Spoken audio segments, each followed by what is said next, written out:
One of our really amazing guest beatniks, ladies and gentlemen, Kelly Seigh. So you're about to hear one of the true personal stories. Kelly's performing at Revue next week in Storylines as part of the locally made exhibit.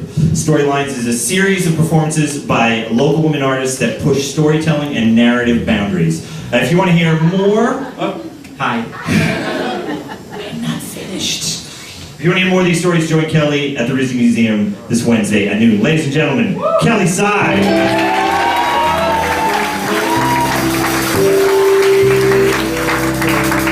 Thank you. So I'm going to take you back about 10 years ago and tell you about a real experience that actually happened to me. So I was in grad school, and it was one of those really nice, one of the first nice days of spring where it's really nice, the sun's out, and I really decided I just needed to get some fresh air. Had about 3 hours in between my classes, so hopped in my car, brought my homework with me, drove out to Lincoln Woods Park, and parked my car and just took a walk down the first path I saw, which actually led me to a really nice little clearing where they had picnic tables and those little cement grills, and there was a father and son who were fishing and a little family that was having a picnic. Delightful. And then I saw a little rock right near the lake that I could just sit on and relax, so took a seat. I was doing a little bit of homework, and then I finished that and decided I was just going to, lie down on my little backpack and close my eyes, and apparently I must have dozed off because when I opened my eyes, I no longer heard anybody around me. So, looked at the watch, realized it was time to get back to school, packed up my backpack, stood up, stepped off of the rock, and realized I was not alone. About 7 feet in front of me, there was a man who was looking directly at me with a big smile on his face, sitting in the cement grill, jerking off with his pants and his underwear around his ankles. So my first thought is that I should look away.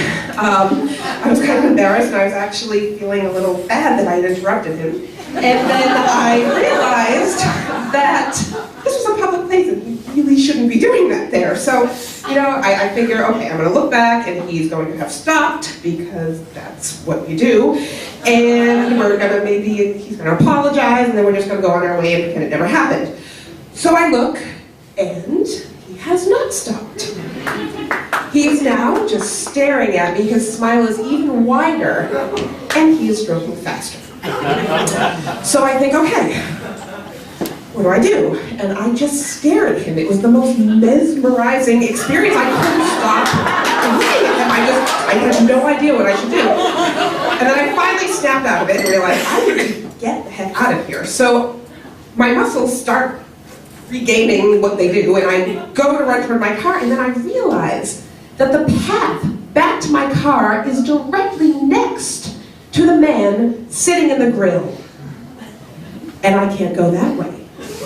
I mean, if I go towards him, he's going to think that I want to participate in this little activity.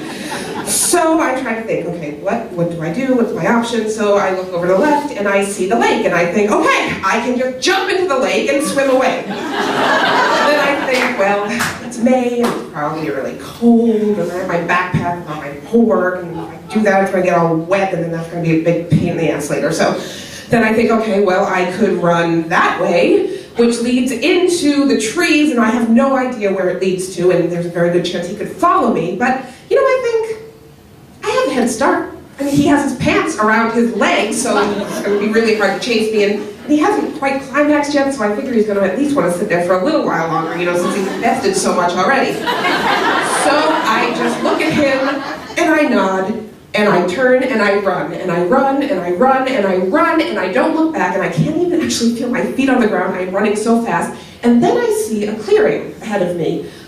So I just run towards that clearing, a little clearing in the trees, and I end up back on the main street of Lincoln Woods, which made me very happy because I see people, normal people, all around, and there's this couple running towards me. They're taking a little jog in the woods, and I somehow felt the need to tell them what had just happened to me. I was really really out of breath, and they just kind of ran towards me and passed, so I just started running with them. And they kind of looked at each other, like, and then looked at me and didn't know what was happening, and I opened my mouth to tell them what had happened, but I'm out of breath, and my heart is pounding, and my brain is all jumbled, and all that comes out of me is, and then they just ran away. And I stopped, and I realized that they thought that I was a lunatic that approached them. And now I kind of have this vision in my head that there's a man and a woman standing on stage just like this one at a variety show and telling the audience about this crazy zombie woman that ran out of the woods and tried to eat them. So that is my story. Thank you so much.